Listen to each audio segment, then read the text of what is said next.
Seguimos esta noche en Minuto Uno marcando la realidad cotidiana, la que otros no te muestran ni te cuentan aquí diariamente entre las 20 y las 22. Y enseguida te vamos a completar información de Ariel Sack sobre esto que nos podés acompañar con el hashtag Cartas que se caen, ¿no? Con mucho armado que hubo en estos últimos años desde el poder político, mediático y judicial de causas que ayudaron a llevar a Cambiemos al poder, muchas originadas en base a mentiras y ahora comienzan a caerse, pero buscan todos los días poner cartas nuevas sobre la mesa, jugadores nuevos para tratar de mantener esas mentiras que se caen cotidianamente. Por eso te advierto que hay que estar con mucho cuidado en este año electoral, donde van a hacer uso y abuso el poder político, mediático y judicial que hoy domina la Argentina, de las fake news, de las mentiras, que ya las usaron en el 2015 para la campaña electoral, que muchas se le han caído estrepitosamente y otras comienzan a desgajarse, aunque a la justicia les cueste admitir los mamarrachos jurídicos que han armado para sostener esas mentiras que se caen. Enseguida vamos a completar, pero vamos a la política, que está muy activa durante el fin de semana en Santa Teresita. El peronismo logró una foto de unidad muy importante, que tal vez no ha logrado a nivel nacional o no ha logrado en otras jurisdicciones. Pero allí estuvieron la mayoría de los intendentes, de los referentes, también sectores de la economía, de los sindicatos, también estuvo Daniel Scioli, como vimos, como estamos viendo en la foto, pero una presencia de todos los sectores del peronismo de la provincia de Buenos Aires, incluido Unidad Ciudadana. El kirchnerismo también estuvo presente en ese congreso. Y también, obviamente, como está de campaña, a Agustín Rossi, precandidato presidencial, que esto decía. Cristina y yo y todos nuestros dirigentes proponemos una coalición opositora lo más amplia posible. Y no tenemos problema que si hay diferencia dentro de esa coalición opositora se resuelvan virtuosamente, utilizando virtuosamente el mecanismo de la paz. Y para después ir con una única representación política electoral de parte de la oposición a las elecciones del 2019. Nosotros no ponemos límite para la construcción de la unidad opositora, el único límite es Macri. El único límite es Macri, es una frase que cada día la hemos estado escuchando mucho en estas últimas semanas en este programa, y los dirigentes del peronismo cada vez comienzan a formarse más esa idea. Justamente esa fue también la idea en Santa Teresita. Enseguida vamos a estar hablando con Paco Durañona y también con Silvina Batakis, que estuvo presente con los equipos técnicos en esa reunión de Santa Teresita. Pero el gobernador de la provincia de Santa Fe, que está muy activo en este verano, también en las últimas horas, usted sabe que se reunió en Cariló con Roberto Labaña, busca que el presidente de San Lorenzo, Matías Lamens, se meta de lleno en la política en la ciudad de Buenos Aires como candidato a jefe de gobierno. Y Lifchitz, hablando de candidaturas presidenciales y de sus preferencias, esto decía. Y hoy el problema es que tanto el oficialismo como buena parte de la oposición no tiene proyecto. Lo único que tiene es aferrarse al pasado más lejano, al pasado más reciente, pero en definitiva tratar de reflotar cosas que ya se hicieron en la Argentina y que fracasaron. Por eso es que hay una necesidad social de encontrar un proyecto de futuro. Y tal vez hoy lo pueda sintetizar Roberto Labaña. Quizás no sea la única persona, es la que aparece hoy por hoy con más visibilidad. Quizás haya otros dirigentes más jóvenes que habrá que convocarlos, que buscarlos. Entiendo que no respaldaría entonces formalmente una candidatura, por ejemplo, de Sergio Massa o Juan Manuel Urtubey o Miguel Pichetto, que son los tres dirigentes que ya lo han formalizado. No, de ninguna manera. Creo que podemos construir algo con muchos dirigentes de Alternativa Federal y con muchos dirigentes de otros sectores políticos, pero tiene que ser algo nuevo, por lo menos para que, no por nosotros, sino para que la gente nos vea como un proyecto superador. Si no, es más de lo mismo, no se diferencia demasiado de otros proyectos que ya están en la disputa electoral. Y Sergio Massa, que ya ha confirmado y ratificado su precandidatura presidencial, sigue en el interior del país. Yo sé que aún compitiendo con Juan Manuel, entre los dos vamos a hacer todo el esfuerzo para que esa Argentina desigual se transforme en una Argentina de iguales, para que terminemos con este fracaso y pasemos a un país donde el sueño del trabajo y la prosperidad, el sueño de la educación y de vivir tranquilos, no sea simplemente un sueño, sino una realidad.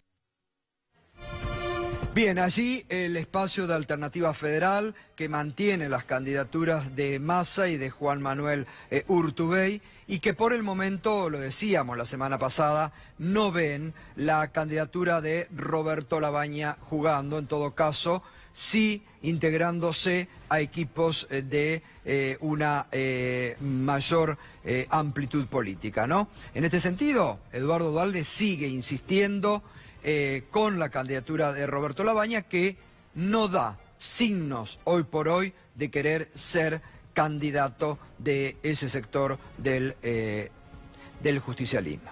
Bien, en La Rioja, en pleno verano tórrido, hizo un plebiscito, convocó el gobernador Casas para saber si los riojanos le habilitan o no la posibilidad de la reelección que está vedado por la Constitución provincial.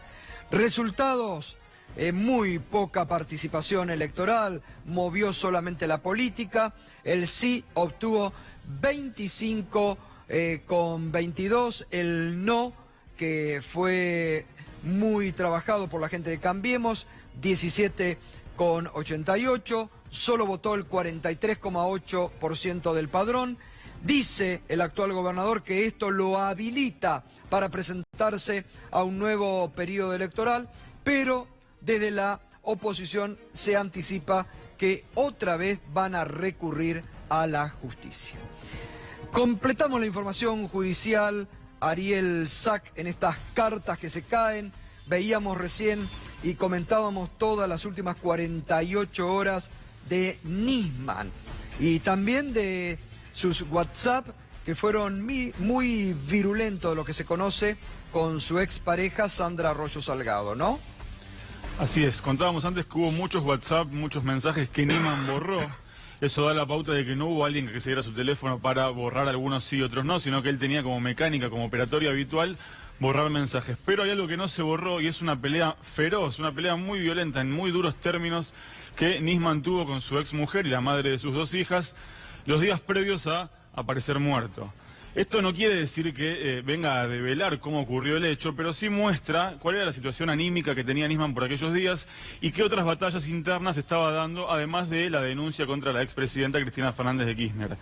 En ese contexto, el 16 de enero, 2 días antes de aparecer muerto, Nisman le manda un mensaje a su mujer con la tapa de la revista Noticias para mostrarle que finalmente había llegado a una portada que a él le interesaba mucho, y ella le responde: obviamente tenemos intereses distintos, lo tuyo es la puja de poder, salir en los diarios y revistas, te felicito porque lograste lo que querías. Y él le dice: vos no me entendés, no podía no hacerlo, ya te lo voy a explicar personalmente. Le dice: no podía no hacerlo, como si hubiese algo que a él le impidiera no presentar, le impidiera la decisión de no presentar la denuncia contra la expresidenta. Le dice después: estoy hecho mierda y vos seguís. Le reprocha a Nisman a Arroyo Salgado porque ella estaba muy enojada con él.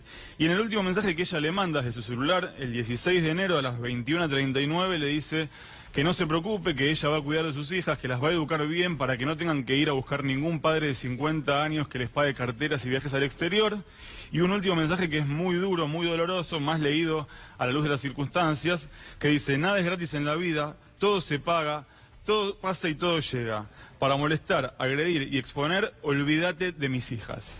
le dice Sandra Arroyo Salgado a Nisman, cuando Nisman por esos días tenía supuestamente la energía puesta en la denuncia contra la expresidenta, pero como vemos acá también tenía un frente interno muy violento por parte de su exmujer, que le decía que si iba a seguir exponiendo a las hijas, se olvidara de ellas, y que si lo único que le importaba era salir en los diarios, bueno, lo había logrado, pero que entonces la dejara de molestar. Esto quedó registrado en el teléfono de Nisman, este chat no fue borrado, está en la justicia, surge directamente del expediente que tienen el fiscal Tayano y el juez Julián Ercolini. Ahora, sumado todo este material, digo, ¿no va en detrimento de la teoría del asesinato que quieren imponer en el expediente? Más lo que comentábamos anteriormente, que el fiscal Tayano resiste entregar las pruebas de WhatsApp. Esto te da la pauta de cómo estaba Nisman anímicamente. Puede ser un elemento a considerar o no, depende de qué lado te pares en relación a la investigación. Lo que sí se cae una teoría que decía que una prueba de que Nisman fue asesinado es que alguien le había modificado, alterado el celular, le había borrado mensajes. Y lo que acá se viene a ver es que en realidad Nisman tenía como mecánica habitual borrar algunos de los mensajes, y no hay un criterio único. Borra mensajes con sus amigos, borra mensajes con Lago Marcino. Hay algunos que los borra, otros que los deja, pero evidentemente no hubo alguien que haya entrado a borrar una conversación en particular. Evidentemente esto no fue borrado, esto quedó en el expediente, y lo que te da la pauta es el nerviosismo que tenía, cómo estaba Nisman por aquellos días. Todos dicen, estaba enfocado en su denuncia. Bueno, acá hay una prueba de que además de su denuncia tenía otro problema con su exmujer, la madre de sus hijas, que le recriminaba haber dejado a la hija mayor en España. De esos WhatsApp que revela Tuni Coleman durante el fin de semana, que vemos, a ver si podemos repasar, parecía que no estaba tampoco tan enfocado en su denuncia, porque el lunes se tenía que... 146 mensajes de WhatsApp con periodistas, 99 con modelos y representantes de la prostitución VIP, 29 con dirigentes del PRO, 21 con sus colaboradores, ¿no? El 14 de enero la entonces diputada Patricia Bullrich le manda, que es el día que él presenta la denuncia, le manda un WhatsApp y le dice que vaya mañana, o sea el 15 de enero, al Congreso. Y él le rechaza la invitación. Primero le dice que sí, después le dice no llego, estoy muerto, estoy muy cansado, a la noche voy a estar en TN, nos vemos ahí, le dice. Tras lo cual manda un mensaje a una de las chicas que aparecen en la lista que presenta Tuni y le dice, vénganme a ver, voy a estar en TN. Es decir, tenía capacidad para diversificar la atención, y así como hablaba con dirigentes en ese momento del PRO, también estaba pendiente de cómo iba el tema imagen. Entonces le mandó a un grupo de modelos que por favor lo fueran a ver, que iba a estar en TN. Claro. Esto lo que da la pauta es en qué andaba Nisman por aquellos días. No tenía toda la energía puesta en aquella denuncia, sino que además tenía tiempo para otras cosas. No determina esto si lo mataron o no, pero habla un poco del estado de ánimo del fiscal y qué es lo que hacía por aquellos días. También en esto hay que destacar siempre la cronología que hace el juez federal Daniel Rafecas cuando rechaza la denuncia de Nisman, porque Rafecas, y esto hay que recordarlo en una investigación impecable que hizo, desde el momento en que presenta a Nisman la denuncia al momento en que aparece muerto, hace una cronología de los hechos que va demostrando cómo todas las pruebas que decía tener Nisman se le van cayendo. El viernes, cuando el ex titular de Interpol lo desmiente, después, llamados que aquí nos olvidábamos, con los servicios de inteligencia que estaban cercanos, que no le atienden ese sábado el teléfono a Nisman. Y uno se pregunta cómo. 10 años lo acompañaron y ese sábado llamativamente los servicios de inteligencia dejaron de atenderle el teléfono a Nisman.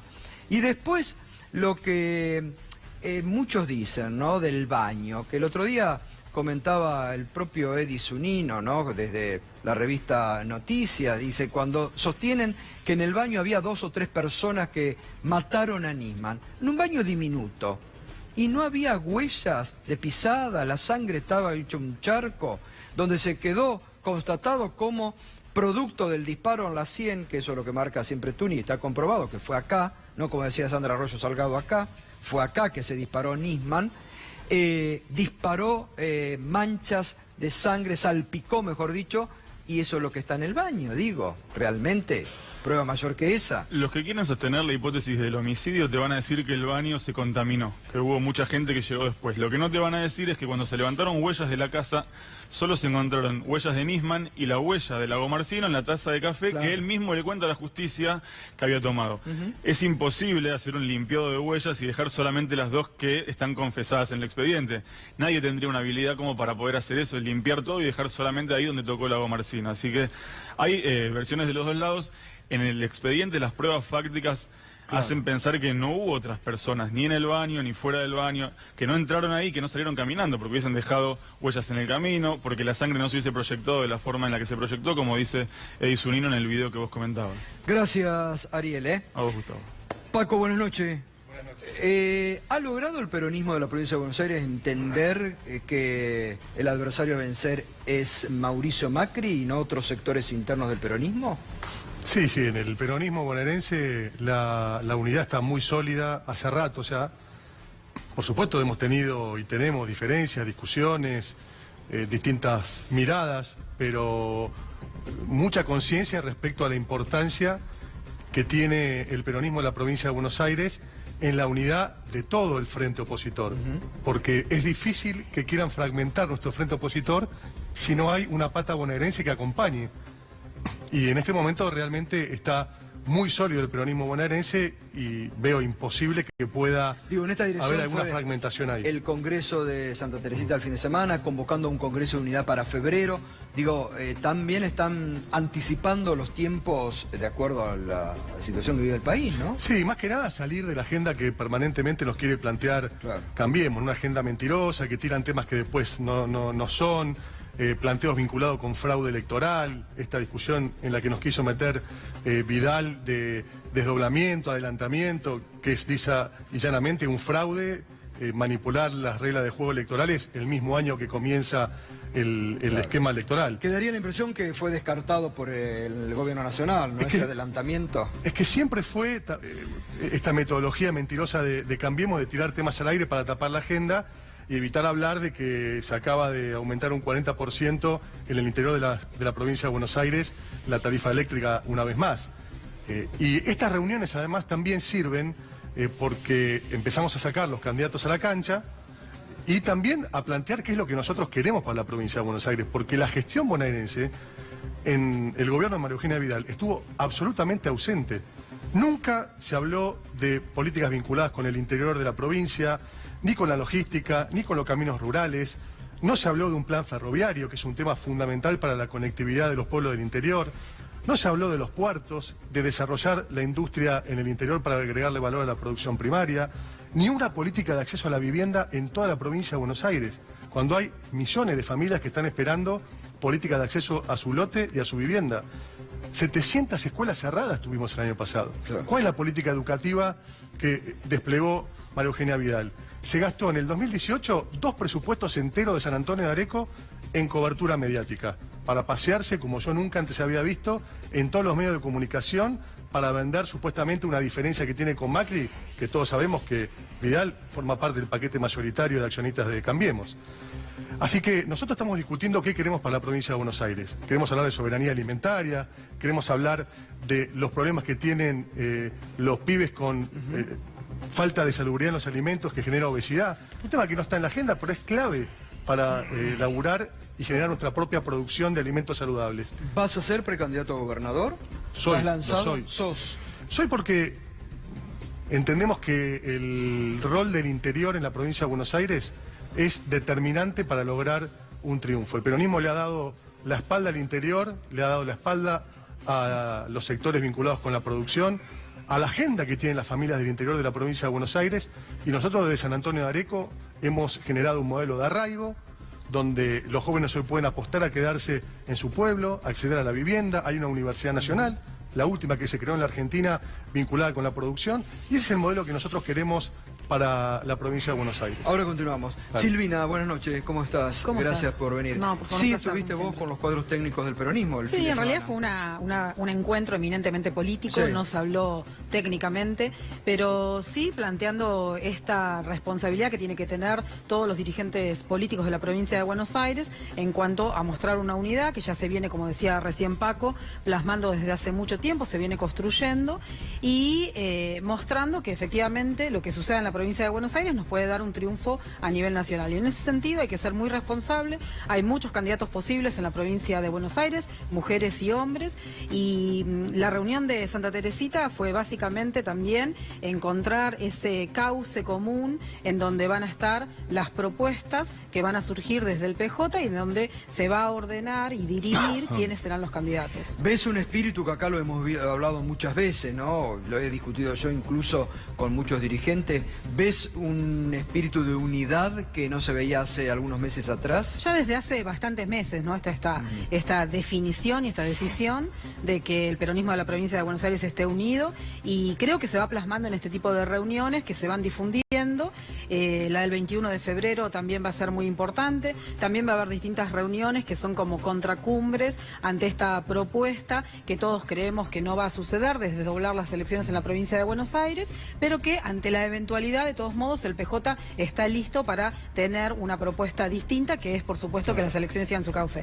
Agregar también que el desdoblamiento en la provincia de Buenos Aires implicaría una erogación extra a la que la provincia habitualmente hace a través de la Junta Electoral de la provincia de Buenos Aires, de unos 8.000 millones de pesos. Recordemos que hace unos días la provincia de Buenos Aires pidió 10.000 millones de pesos prestados al ANSES, básicamente, a una tasa del 12%, y el adelantamiento nada más costaría a la provincia un monto extra de 8.000 millones de pesos. Pero daría la impresión, por la información al menos que yo tengo, es que Macri les dijo, llegamos juntos, seguimos juntos y en la misma boleta.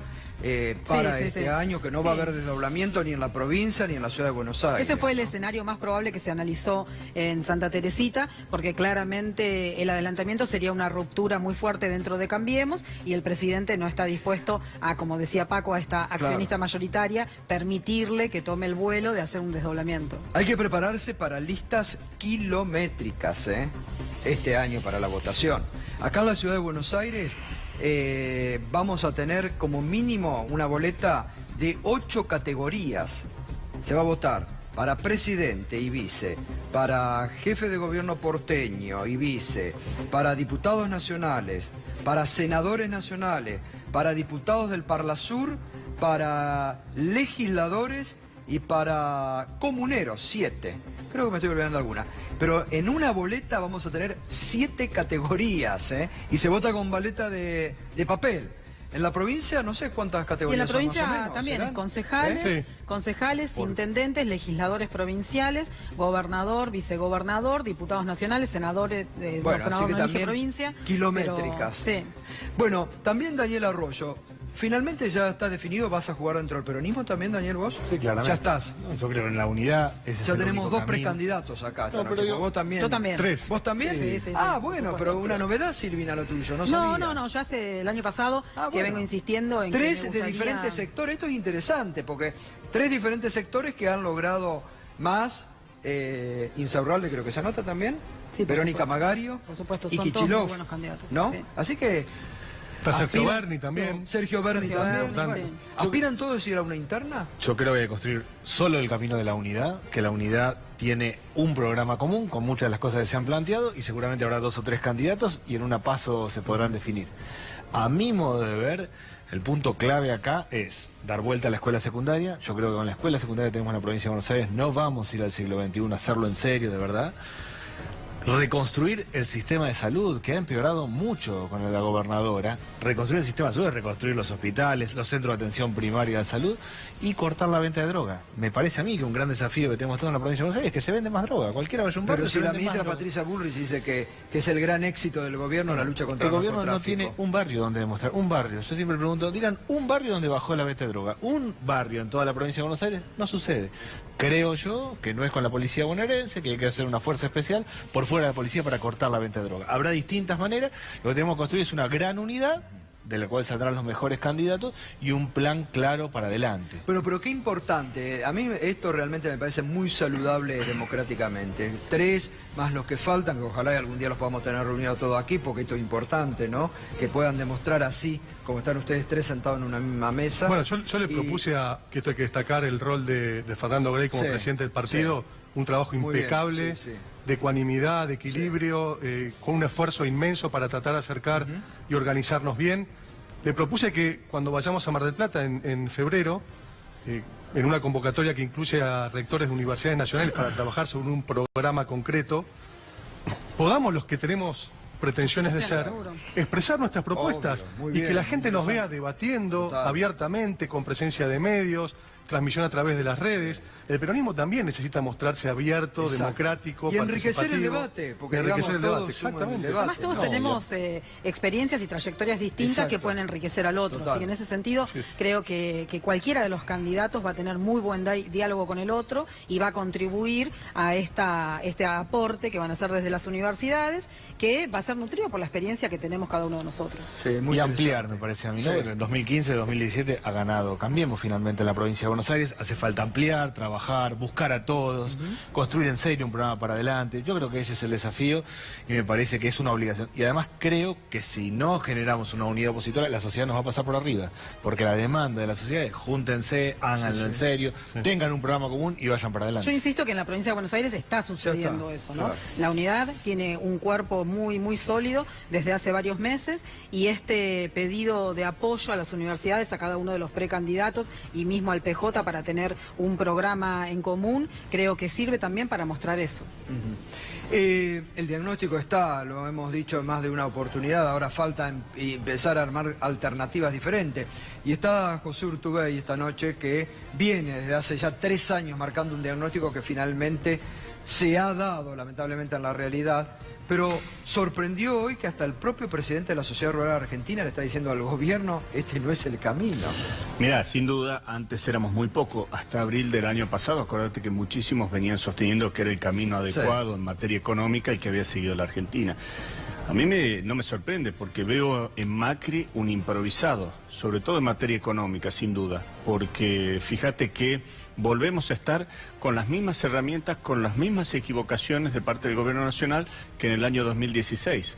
Ahora, en vez de LEVAC, se llama LELIC, en vez de timbiar desde lo financiero, sosteniendo que el mundo lo iba a acompañar con inversiones, ahora está timbiando desde lo financiero, sosteniendo que quizás la Reserva Federal de Estados Unidos no incremente tanto su tasa de referencia o que puedan llegar inversiones. Yo no veo que se haya encarado un programa de reformas estructurales de fondo que permitan justamente dotar mayor competitividad a la economía argentina, a la oferta argentina. Fíjate que seguimos con tasas elevadísimas de productivas, seguimos con una presión tributaria enorme, con un endeudamiento fuertísimo y la verdad que todavía la Argentina no resuelve ni siquiera por asomo sus problemas en términos económicos. Entonces, ahí es donde digo, y aspiro a que el debate, sobre todo en un año electoral, sea cuál va a ser la hoja de ruta en términos de desarrollo que va a seguir la Argentina, porque el mayor problema no está en este año, el mayor problema va a estar sin duda en 2020, cómo se van a pagar los servicios de la deuda. Entonces, ya hay algunos que dicen con esta suerte de un efímero verano cambiario, ¿por qué no se buscan más fondos del exterior? Es decir, la salida sigue siendo una salida de endeudamiento, en donde claramente vemos que desde la producción, ya no la industria, sino también los sectores primarios, y ni te digo los sectores pymes de la Argentina, que no hay un programa económico, hay un nivel de improvisación que es enorme. Ahora, ¿te parece que es improvisación o te parece que vinieron a cumplir un rol determinado para un sector determinado de la población y para enriquecerse ellos y lo demás que explote todo? Mira, para mí es una improvisación, pero yo te digo, el otro día me preguntaban qué puntuación le daba yo a Macri en la economía. Yo le puse un 2, porque el alumno se presentó con alguna vocación de buscar alguna solución, pero con un nivel de improvisación tal que obviamente no entendió la consigna. Es decir, no entendió el mundo. Fíjate, el mundo le marcaba la reforma impositiva a Estados Unidos, le estaba marcando que Trump iba a tener una posición de cuidar su mercado interno, China con una guerra comercial enorme con Estados Unidos, la dejaron pasar de lado. Por otro lado, la Unión Europea, nosotros buscando, me acuerdo del ministro Cabrera en su momento, buscando denostadamente firmar en forma urgente un acuerdo Unión Europea-Mercosur, cuando desde la visita del año pasado en enero entre Macri y Macron le decía a Macri, yo no voy a firmar eso porque voy a defender mis productores. Hoy, cuando gana Bolsonaro, empiezan de vuelta ya con una improvisación de que ahora no quieren nada del Mercosur, quieren convenios bilaterales, pero claro, se olvidan de que Brasil hizo y está haciendo sus reformas estructurales de fondo. Entonces nosotros seguimos desvintiéndonos frente al mundo con una falta de competitividad en nuestra economía que, ¿sabés lo que genera? Desempleo, 107.000 puestos de trabajo se perdieron en los primeros 3 años en términos fabriles nada más. Pero ya la caída realmente de la actividad económica de noviembre, 7,5. Y diciembre volvió a caer, bueno, diciembre. Termina... ¿Cuánto están calculando desde nosotros, la UIA? En la UIA, y te lo dije al principio del año, íbamos a terminar y caímos un 3%. 3% es tremendo. En términos interanuales es enorme, porque ya venías de caídas o estancamientos 8 años atrás. Claro. Y a eso si le sumás que obviamente no hay una planificación, la economía lo central es la confianza. Cuando no hay un plan económico que genere confianza, no hay inversiones. Y eso es lo que está pasando en la Argentina hoy. Y eso es lo que va a pasar si seguimos así. Así que la verdad que muy preocupado y ya, como te digo, no solo veo que es un término exclusivo de preocupado de la industria, sino lo veo en los sectores primarios, en el interior, sin lugar a dudas. Silvina, ¿te imaginabas que la sociedad rural argentina también podía salir a despotricar en contra del plan económico de Macri, como salió Pellegrina? Por ahí respondiéndote también a la pregunta que haces antes, yo creo que este gobierno toma decisiones económicas, decisiones de política económica, y en esas decisiones de política económica tienen mucha improvisación. Y en esa improvisación, por supuesto... con José en eso, que sí. improvisados. En esa improvisación, por supuesto, los sectores económicos que se supone eran los aliados de clase política terminan también perjudicados. Así que en ese sentido, la verdad que creo que hoy la economía en todos los sectores económicos está transitando una desmoralización y una falta de esperanza absoluta respecto de cuál es el futuro que se viene. Recordemos también que en el último informe de fines de octubre del Fondo Monetario Internacional se prevé, se hacen distintos escenarios en donde una de las caídas posibles para el Producto Bruto para este año es del 1,7%, que es lo que más se difundió. Pero esos escenarios van desde ese 1,7% a una caída del 6,3% para este año en la economía argentina. Por supuesto, porque no quieren cometer el error que habían cometido el año previo de hacer una estimación de crecimiento que finalmente no sucedió para el año 2018. Pero digo, la estimación más optimista del Fondo Monetario Internacional es una caída para este año del 1,7%. Pero fíjate que no solo el Fondo Monetario, la OCDE le dice que van a caer 1,9%, el Banco Mundial en su último informe hace 20 días le dice que van a caer un 1,7%, es decir, ya todos los organismos internacionales de crédito le están diciendo ustedes no van a crecer el año que viene, y empiezan algo mucho más preocupante, a decir desde el Fondo Monetario Internacional, si hubiese un cambio de dirección económica, empieza a tener problemas en Argentina en términos. Entonces la injerencia del Fondo Monetario sobre lo que es la política soberana económica es realmente para alargarse llorando. Coincido, aparte lo del viernes lo decíamos acá, que agiten que las elecciones son peligrosas para la institucionalidad, es una vergüenza realmente, ¿no? Mucho más vergonzoso es que el partido que gobierna, sus dos máximas figuras se estén peleando a ver si desdoblan o no desdoblan, a ver si modifican el calendario electoral, si eliminan las primarias o no.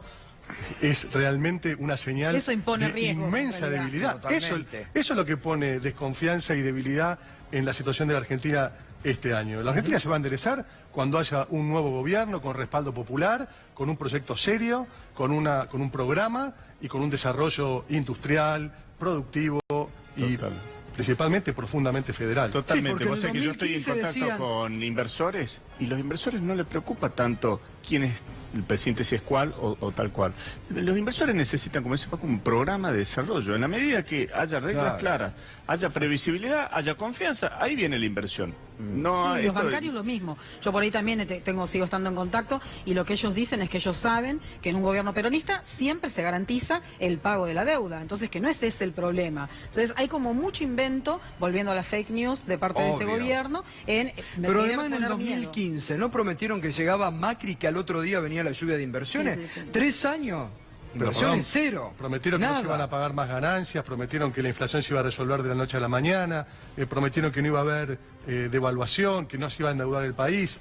Todo lo que prometieron, hicieron exactamente lo del Fondo contrario. Monetario para el año 2019 es la más optimista, 32%, Sí. y la más pesimista, 49%. Es decir, 10 puntos arriba de lo que el gobierno dice, Sí. Daniel. Yo lo que creo es que la economía está en caída libre, objetivamente, y que está arrastrando a todos, está arrastrando a las pymes, a los comerciantes, a la familia. Hay un desacomodo muy fuerte, de verdad está todo parado en un barrio, cualquiera que vaya a un barrio va a ver que está todo muy parado en serio. El nivel de caída de las pymes, de los comercios, el parate en el consumo es fuertísimo. Reconstruir esto va a llevar mucho tiempo, requiere de mucho trabajo, requiere de en serio de una unidad.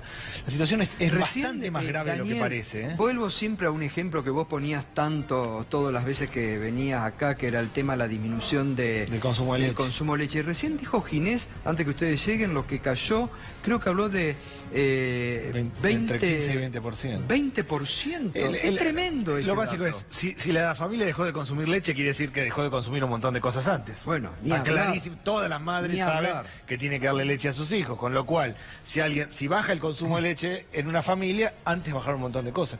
Tenemos una parte de la población, 35% de la gente que hace changa y tiene trabajo informal, que gana menos plata que el año pasado. No es que las paritarias quedan bajo, trabajan un par de veces por semana, hace algo de changas, gana menos plata que el año pasado. Ahí estamos viendo, mirá, lo de, ya que estábamos hablando de la caída en el consumo de leche, la crisis en la industria láctea, Paco, que vos ahí en la zona donde estás lo debes saber. 12,7 cayó la producción desde el 2015, 4.100 empleos se perdieron en el 2015, 775 tambos cerraron solo en el 2018. Bueno, y la contraparte de todo esto es que la gente se endeuda. La contraparte de que todo el mundo se va cayendo, que está complicado, es que tiene que cambiar el cheque al 70% el comerciante o la pyme porque no llega, que se endeuda en la financiera de la esquina, en la familia como puede, que cada uno hace lo que puede. ¿Y por qué le va bien al que vende droga? Porque tiene billete y termina dando crédito. Tremendo. Finalmente lo que pasa es que el que tiene billete es el que le va bien y el que tiene billete termina dando crédito. Tremendo. Esa es la realidad del conurbano. No, y ahí es donde vos mostrabas lo lácteo, ahí es donde entra una agenda que el peronismo la tiene muy clara respecto del desarrollo del interior. ¿Cómo no va a haber tambos, mínimo un tambo por cada municipio de la República Argentina, con una política pública que no monopolice la producción de leche, sino que federalice, para que no haya este problema de que el precio que reciben los productores es totalmente diferente al precio de góndola? Eso es soberanía alimentaria. Y es un modelo que está ya aplicado en Europa y en Estados Unidos. No es En que todo uno el va a inventar mundo. algo. Se hace así en Europa y en Estados Unidos, ¿no? Hay Exactamente. una empresa grande que produce los productos más caros, lo que le dan mayor rentabilidad, y hay un acuerdo, por supuesto, mediante el Estado regulando las actividades, en donde los fluidos, los quesos más blandos se producen localmente, dando trabajo a los tambos locales. ¿Y cómo está el tema social? Ustedes que diariamente lo tienen que ver ahí, Paco. Mira, si no estalló la Argentina en una crisis, se debe pura y exclusivamente a 3 factores: las organizaciones sociales, los intendentes y las políticas sociales que dejó el kirchnerismo. Si tuviésemos este escenario previo a el desarrollo que tuvieron los municipios, el despliegue de las políticas sociales como la asignación universal por hijo, la inclusión jubilatoria, etcétera, y el rol que cumplen las organizaciones sociales, que muchas veces está demonizado por los grandes medios, pero es vital, estaríamos en una situación similar a la del 2001, porque los números, y en esto Daniel y Silvina lo van a conocer más porque conocen los números duros, son muy similares y en algunos casos peores. Pero la situación social está muy, muy sensible. No hay credibilidad, hay poca confianza nuevamente en la política. Esto es razonable porque ven que estamos todo el día peleando, planteando qué hizo mal el otro, qué no hizo. Por eso es fundamental debatir propuestas que generen Totalmente. expectativa y Porque esperanza. el diagnóstico ya se sabe. Ahora ha Exacto. llegado el momento de empezar con las propuestas, las alternativas y empezar a armar. Bueno, pero fíjate, ¿no? nosotros al gobierno nacional no solo le venimos poniendo cosas, sino que hay 35 puntos sobre los que la semana pasada también les acercamos al Ministerio de Producción en lo que tiene que ver. Teóricamente iban a salir con un perfil exportador, pero le pusieron las retenciones indiscriminadas a la industria de 3 pesos por dólar que se iba exportando, eso es muchísimo. Y por otro lado le sacaste un 66% a los reintegros de las exportaciones. Entonces ahí tenés que hacer algo si no querés que la pyme que tenga vocación de exportar se desaliente. en términos tributarios, tenés la presión tributaria más grande de toda la región. Y a partir de eso también tenés un correlato de informalidad de casi un 50%. Te doy un caso sencillo, por ejemplo, en la lavada reforma impositiva de fines del año pasado, se dejó un decreto 814 de lado, que es el que permitía compensar algunos tributos sobre cargas sociales, sobre todo a las economías regionales más lejanas de los puertos. Esto, al dejarlo de lado, por supuesto que pone en mayores niveles de incompetitividad a un montón de sectores que hoy lo necesitaban. Entonces, creo que también tiene que ver con el financiamiento productivo. Hay que realmente a la pyme asistirla, porque hay día tras día cierre de pymes y lo vamos a ver en los próximos 60 días también, van con consistencia. Entonces, hay que ir por un lado desde el comercio exterior y también para contener un poco el mercado interno.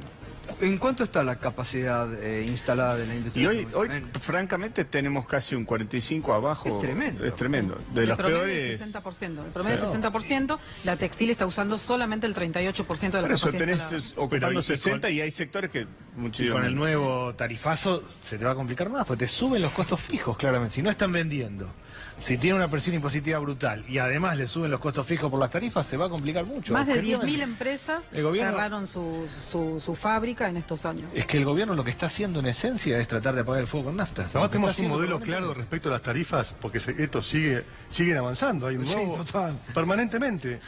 Y la explicación es que no queda otra, que el esfuerzo lo tienen que hacer todos los Pero el argentinos. cuadro tarifario para las exportaciones de gas es mucho más económico, el BTU, que lo que se consume acá en Argentina. Pero, ¿no? pero Se fíjate sigue en hacia el Bolivia, exterior. acá al lado. Bolivia tiene un esquema completamente diferente, con nacionalización de los recursos energéticos, de los servicios públicos, y es el país de la región que más ha crecido promedio en los últimos tiempos, con un decrecimiento paulatino en los últimos 10 años del costo de las tarifas.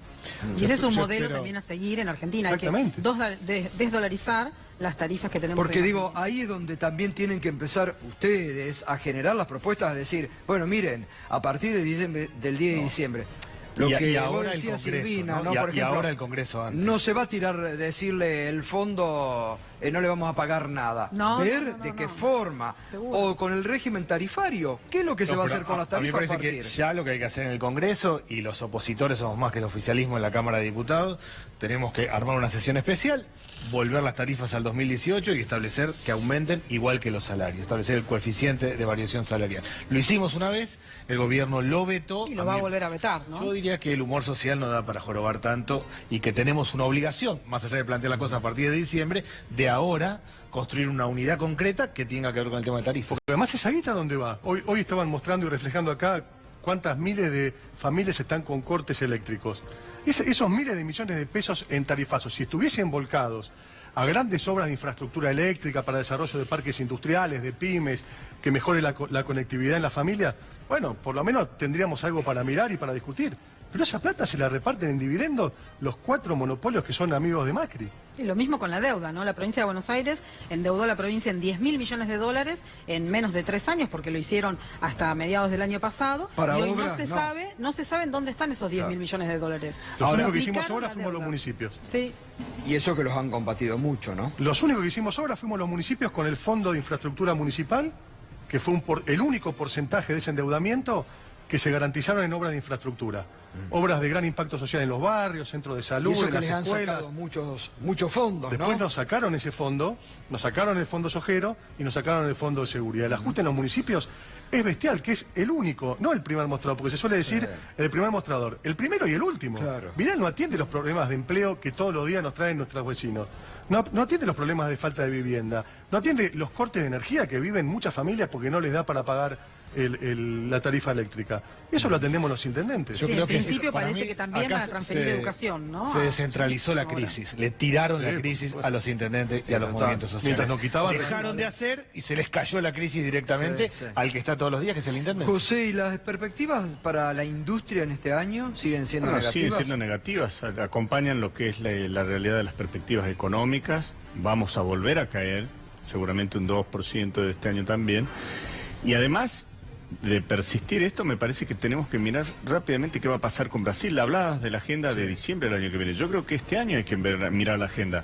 Brasil va a seguir con sus reformas estructurales y si vos te imaginas un inversor que viene de afuera, mira el mapa de Latinoamérica, se va a situar rápidamente en Brasil, no en Argentina. Entonces la salida que viene a partir de la inversión tiene que venir a partir de una agenda que lo tenemos que plantear desde el Congreso, pero este año, sobre todo para contener la realidad productiva del país que hoy está sufriendo y para dar perspectivas para el año que viene. Sí, lo que se ha caído que va a costar recuperar, fábrica cerrada, la capacidad instalada, esto realmente es grave, duro, ¿no? Es muy duro. Pero ya lo vivimos y lo pudimos recuperar en poco tiempo. Yo creo que hay que generarle una expectativa al pueblo. Sí, pero con muchísimo, ¿sabes con qué? Con muchísimo sufrimiento de aquellos que perdieron su empresa. Es decir, yo creo que esto seguro. debió hacérselo debió hacer antes una agenda del gobierno para evitar este sufrimiento que el que perdió su pyme. Esta crisis es peor que la del año 2001, ¿no? Como vos decías, digo, hay un colchón de medidas que dejó el gobierno ¿Es peor anterior. que la del 2001? Pero es una crisis peor que la del 2001 porque combina desempleo, situación de hambre y también inflación. Pero tengamos en cuenta que en el año 2001 el Producto Bruto Per Cápita de Argentina era de $9.000. El Producto Bruto Per Cápita en el año 2015 era $17.000 y hoy es apenas casi llegando a $16.000. Entonces, esa diferencia entre 9.000 y 16.000 también hace que la crisis por ahí parezca que no es tan grave, pero la crisis esta que estamos viviendo es mucho más grave que la del año 2001. Ahora, cuando el gobierno, volviendo un poco a lo que decía José recién, dice, se entusiasma y dice, o algunos sectores dicen, bueno, Brasil empieza a recuperarse, prendidos ahora a la expectativa de Brasil, no es consuelo de algunos pocos. Sí, porque además Brasil va a llevar una política que va a ser proteger a su producción y tener una política de importación que va a competir con los productos argentinos que solían exportarse, por ejemplo, desde la provincia de Buenos Aires a Brasil. Entonces, no solamente los empresarios de la provincia de Buenos Aires y de todo el país tienen que competir con las importaciones que llegan, por ejemplo, de las pelotas desde China, sino que ahora también sus productos que antes se exportaban a Brasil van a tener que competir con una competencia que es totalmente desleal. Difícil el panorama que se va a plantear. Ahora digo, el camino está claro, vos decías recién, Paco, hay que dar expectativas, estoy de acuerdo, pero el camino, 4 años más de macrismo no termina... Por supuesto. No, pero lo que uno palpa, lo que uno nota en la calle, en la gente, a pesar de ese mal humor social, esa angustia, esa separación que sienten con la política y la falta de respuestas concretas, hacen imposible que vuelva el pueblo argentino masivamente a votar, ni a Cambiemos en el orden nacional, ni en la provincia de Buenos Aires. Ahora, ¿esto nos garantiza a nosotros, como oposición, un triunfo? Bajo ningún punto de vista. Eso es importante. Si nosotros no decimos quiénes queremos ser candidatos, cuáles son las propuestas que tenemos, con qué sectores vamos a articular con la Unión Industrial Argentina, a nivel federal, cuáles son los sectores que vamos a potenciar, qué vamos a hacer con las pymes, cuál es nuestro modelo de país de aplicación inmediata, ¿no? ¿Qué va a pasar dentro de 10 años? La situación no se va a modificar y probablemente Cambiemos nos vuelva a ganar. Vos, en eso yo estoy de acuerdo. ¿Coincidís, como dijo Felipe el viernes, que a más tardar en febrero o marzo tiene que haber una definición ya de candidatos de estructura desde la oposición? El manejo de los tiempos en política es todo. Yo no me animaría a decir que hay que hacerlo en tal época. Me parece que la palabra de Cristina, para el peronismo bonaerense, donde el liderazgo de Cristina es indiscutido, esto también es un dato, nadie en el peronismo bonaerense discute la importancia que tiene Cristina en esta elección. Está bien, pero no va a ser candidata a gobernadora. Pero no importa si es candidata o no. Ya están los candidatos, digo. Pero no importa si es candidata también. o no. Es más, nosotros no tenemos que tener esa actitud de estar de brazos cruzados esperando a que Cristina diga si es candidata o no. Por eso, sacar las candidatas y los candidatos a la cancha, discutir las propuestas, pero los tiempos, que es la definición más finita y más importante, bueno, hay que manejarlo con aquellos que en definitiva sean los que se ponen al frente. Y Cristina tiene que estar al frente, sea candidata o no. Lo que queda claro para mí es que si el gobierno sigue 4 años más, Argentina no va a ser Argentina, sino va a ser Chile. Un grupo que se vincula con el mundo muy fuertemente, una tecnocracia competitiva, un nivel de desigualdad altísimo y los carabineros que ponen en orden. Me da la impresión a mí que claramente hay un desafío de construir un país igualitario, ¿no? Silvina, ¿y vos con los tiempos políticos qué pensás? Sí, yo creo que... No, primero que coincido con Paco, ¿no? Cristina es gravitante en cualquier decisión que se tome en la provincia de Buenos Aires y eso está claro en cualquiera de los espacios con los que uno conversa. Y sí se planteó en Santa Teresita la necesidad de que aproximadamente en marzo estén claros quiénes pueden llegar a ser los candidatos y cuáles tienen que ser los rumbos, las propuestas, cuáles las reglas de juego en ese escenario de distintos candidatos en la provincia de Buenos Aires. José, ¿cómo ves vos hoy planteada los escenarios políticos? Me preocupa la agenda, es decir, más allá de las candidaturas de tal o cual partido, creo que lo interesante también es que no dejemos para el año que viene la agenda que necesita la Argentina para resolver los problemas desde ahora. Esto significa, creo que el rol del Congreso y las distintas fuerzas políticas va a ser decisiva para marcar una agenda que prepare al país desde hoy para encarar los problemas que ya, por lo que nos deja este gobierno, va a sufrir el país el año que viene, principalmente en términos de deuda pública. Y a partir de ahí yo creo que, vuelvo a insistir, un inversor jamás te va a decir si tal o cual candidato se convierte en presidente, la Argentina no va a tener o no va a recibir inversiones. La Argentina va a recibir inversiones en la medida que tenga un programa ejecutivo, económico, presentable al mundo y a los argentinos. Bueno, eso es importante, ¿no? Definiciones políticas que tienen que empezar a ver urgentemente, ¿no? Y renovación, también la expectativa... Porque lo peor es que se generen, que eso es lo que juega el gobierno también. Que la gente baje los brazos, que no apueste por la política, a que surjan Bolsonaros. Sí, hay una desmoralización hoy en la sociedad. Por eso digo, también está... Hay un vacío, se rompió el contrato social, una parte de la gente dejó de creer en el gobierno y no le cree a la política, y ese vacío o lo llenamos con seriedad o lo llena la locura tipo Bolsonaro. Totalmente. Una cosa extrema. Totalmente de acuerdo. Digo, ahí tiene que jugar la política en serio nuevamente, ¿no? Por eso no se puede dejar que eso gane la desmoralización o el vacío, ¿no? Por eso la frescura, la renovación, las propuestas, generar expectativa, las alianzas, las unidades, todo eso es determinante para este ciclo que viene. Y no hay que correrse, especulando dónde me quedo y me acomodo hasta que pase la ola. Yo creo que es un momento clave para salir a la cancha y jugar con claridad, con propuestas y con alianzas estratégicas. Y que esas propuestas también marquen una comunión con las universidades, que es lo que está haciendo el PJ de la provincia de Buenos Aires, con los distintos sectores, el industrial, el agropecuario y, por supuesto, también con el sindical. Yo creo que ese gran acuerdo no puede no puede tener un buen rumbo si el sector sindical no está presente en ese acuerdo. ¿Y los industriales lo ven así también? Totalmente. Yo creo que hay que pensar que tenemos un país de 46 millones de argentinos. Cuando en algún momento empezaron las discusiones con el gobierno nacional, yo visualizaba que tenía un concepto más a lo australiano, que pensaba que tenían 20 millones de habitantes que darle respuesta. Y acá la verdad que necesitamos una salida económica inclusiva que genere la solución para todos, no para un sector de la sociedad. Y de la única forma que puede salir una Argentina hoy en día que incluya 46 millones de argentinos es con un programa industrial, desarrollista, productivista, que piense en el interior, que piense en el federalismo. Nosotros tenemos de Salta la clara constancia de que, por ejemplo, fue un fracaso el Plan Belgrano, que se anunció. Eran 16.000 millones de dólares que se ofreció en la oferta electoral. ¿Cuánto llegó? Pero si yo te lo pongo en los 10 años, si yo te pongo los últimos 4, no se invirtieron 5.000 millones de dólares. No se habla más. Tenemos que dejar de hablar el famoso discurso de campaña y empezar un programa económico ahora, en donde todas las fuerzas políticas desde el Congreso puedan plantear desde ahora la salida. Eso es lo que yo creo que es lo más importante. Hubo mucha estafa electoral, coincido con lo que decías, Paco, ¿no? Bueno, les agradezco todo, realmente estuvo muy interesante, ¿eh? 3 precandidatos del peronismo a la provincia de Buenos Aires esta noche reunidos acá, ¿eh? Gracias, José, también, la viste hace mucho tiempo y hay que reconocerlo. Silvina, un gusto. Igualmente, gracias, Daniel, gracias Paco, como siempre, ¿eh? Muy bien, llega ya nuestro final para minuto 1. Ya enseguida tras la pausa, Esloto, Desafío 2019, aquí en la pantalla de C5N, en la continuidad de todos los temas que te interesan a vos, ¿eh? Mañana a las 20 nos vamos a encontrar, ya llega Esloto, Desafío 2019.